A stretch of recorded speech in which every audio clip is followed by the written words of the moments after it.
England. Ruth Fielding at Briarwood Hall, or Solving the Campus Mystery by Alice B. Emerson. Chapter 4. The Rivalry of the Upedes and Fussy Curls. The passengers in the Seven Oaks and Lumberton stage sat facing one another on the two broad seats. Mademoiselle Picolet had established herself in one corner of the forward seat, riding with her back to the driver. Ruth and Helen were side by side upon the other seat, and this newcomer slid quickly in beside them and smiled a very broad and friendly smile at the two chums. "When you've been a while at Briarwood Hall," she said in her quick, pert way, "you'll learn that there's only one way to do with old Dolliver. Make your bargain before you get into the Ark. That's what we call this stage, or he surely will overcharge you." "Oh, how do, Miss Picolet?" She spoke to the French teacher so carelessly, indeed in so scornful a tone, that Ruth was startled. Miss Picolet bowed gravely and said something in return in her own language, which made Miss Cox flush and her eyes sparkle.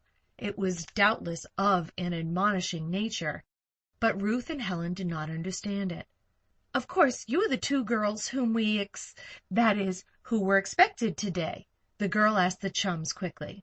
"We are going to Briarwood Hall," said Ruth timidly. "Well, I'm glad I happened to be out walking and overtook the stage," their new acquaintance said, with apparent frankness and cordiality. "I'm Mary Cox. I'm a junior. The school is divided into primary, junior, and senior. Of course, there are many younger girls than either of you at Briarwood, but all newcomers are called infants. Probably, however, you two will soon be in the junior grade, if you do not enter it at once." "I am afraid we shall both feel very green and new," Ruth said. "You see, neither Helen nor I have ever been to a school like this before. My friend is Helen Cameron, and my name is Ruth Fielding." "Oh, you're going to room together. You have a nice room assigned to you, too." "It's on my corridor, one of the small rooms. Most of us are in quartets, but yours is a duet room. That's nice, too, when you are already friends." She seemed to have informed herself regarding these particular newcomers, even if she had met them quite by accident. Helen, who evidently quite admired Mary Cox, now ventured to say that she presumed most of the girls were already gathered for the autumn term. "Oh, there are a good many on hand. Some have been here a week and more, but classes won't begin until Saturday, and then the work will only be planned for the real opening of the term on Monday. But we're all supposed to arrive in time to attend service Sunday morning. Mrs. Tellingham is very strict about that. Those who arrive after that have a demerit to work off at the start." Mary Cox explained the system under which Briarwood was carried on, too, with much good nature, but all the time she never addressed the French teacher, nor did she pay the least attention to her. The cool way in which she conducted the conversation, commenting upon the school system, the teachers, and all other matters discussed, without the least reference to Miss Picolet, made Ruth, at least, feel unhappy. It was so plain that Mary Cox ignored and slighted the little foreign lady by intention. "I tell you what we'll do," said Mary Cox finally. "We'll slip out of the stage at the end of the Cedar Walk. It's farther to the dormitories that way, but I fancy there'll be a few of the girls there. The stage, you see, goes much nearer to Briarwood, but I fancy you girls would just as lief escape the warm greeting we usually give to the arriving infants." And she laughed. Ruth and Helen, with a vivid remembrance of what they had seen at Sevenoaks, coincided with this suggestion. It seemed very kind of a junior to put herself out for them, and the chums told her so. "Don't bother," said Mary Cox.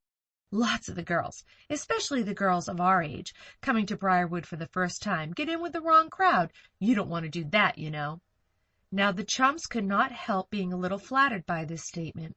Mary Cox was older than Ruth and Helen, and the latter were at an age when a year seemed to be a long time indeed. But Miss Cox was an assured junior, and knew all about what was still a closed book to Ruth Fielding and Helen Cameron. "I should suppose in a school like Briarwood," Ruth said hesitatingly, "that all the girls are pretty nice." "Oh, they are to a degree. Oh, yes," cried Mary Cox. "Briarwood is very select, and Mrs. Tellingham is very careful.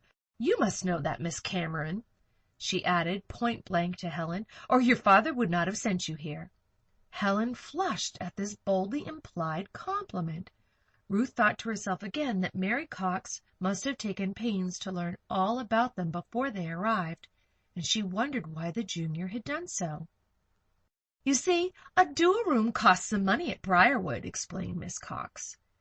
"Most of us are glad when we get to be juniors to get into a quartet, you understand. The primary girls are in big dormitories anyway. Of course, we all know who your father is, Miss Cameron, and there will be plenty of girls fishing for your friendship, and there's a good deal of rivalry, at the beginning of each year especially." "Rivalry over what?" queried Ruth. "Why, the clubs," said Mary Cox. Helen became wonderfully interested at once. Everything pertaining to the life before her at Briarwood was bound to interest Helen, and the suggestion of society in the way of clubs and associations appealed to her. "What clubs are there?" she demanded of the junior. "Why, there are several associations in the school. The basketball association is popular, but that's athletic, not social. Anybody can belong to that who wishes to play, and we have a good school team which often plays teams from other schools. It's made up mostly of seniors, however." "But the other clubs?" urged Helen. "Why, the principal clubs of Briarwood are the Upedes and the Fussy Curls," said their new friend. "What ridiculous names!" cried Helen.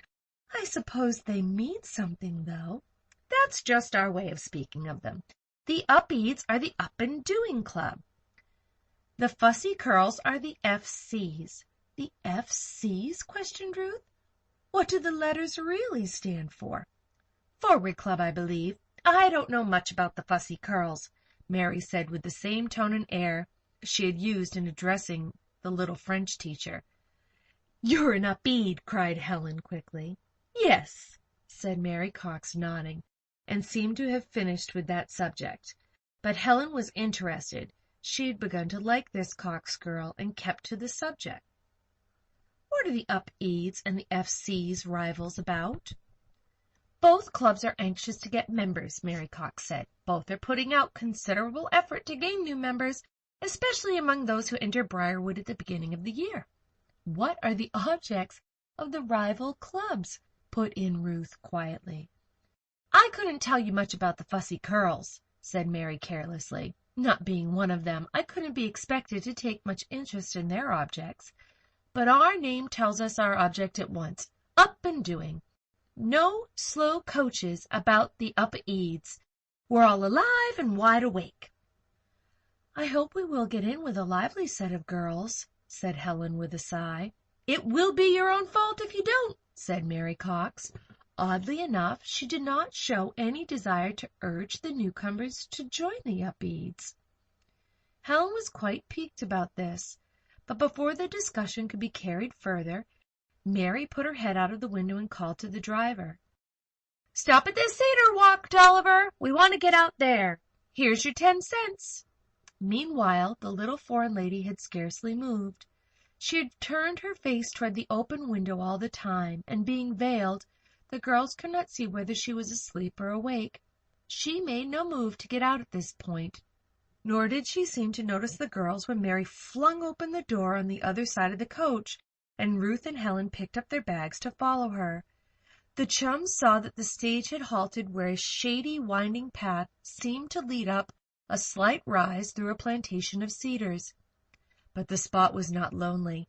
Several girls were waiting here for the coach, and they greeted Mary Cox when she jumped down vociferously. "Well, Mary Cox, I guess we know what you've been up to," exclaimed one who seemed older than the other girls in waiting. "Did you rope any infants, Mary?" cried someone else. "The fox never took all that long walk for nothing," declared another. But Mary Cox paid her respects to the first speaker only by saying, "If you want to get ahead of the Upedes, Madge Steele, you Fussy Curls had better set your alarm clocks a little earlier." Ruth and Helen were climbing out of the old coach now, and the girl named Madge Steele looked them over sharply. "Pledged, are they?" she said to Mary Cox in a low tone. "Well, I've been riding in the Ark with them for at least 3 miles. Do you suppose I have been asleep?" returned Miss Cox with a malicious smile. Ruth and Helen did not distinctly hear this interchange of words between their new friend and Madge Steele, But Ruth saw that the latter was a very well-dressed and quiet-looking girl. She was really very pretty and ladylike. Ruth liked her appearance much more than she did that of Mary Cox. But the latter started at once into the cedar plantation, up a serpentine walk, and Helen and Ruth perforce went with her. The other girls stood aside, some of them whispering together and smiling at the newcomers. The chums could not help but feel strange and nervous, and Mary Cox's friendship seemed of value to them just then. Ruth, however, looked back at the tall girl whose appearance had so impressed her. The coach had not started at once. Old Dolliver did everything slowly, but Ruth Fielding saw a hand beckoning at the coach window. It was the hand of Miss Picolet, the French teacher, and it beckoned Madge Steele.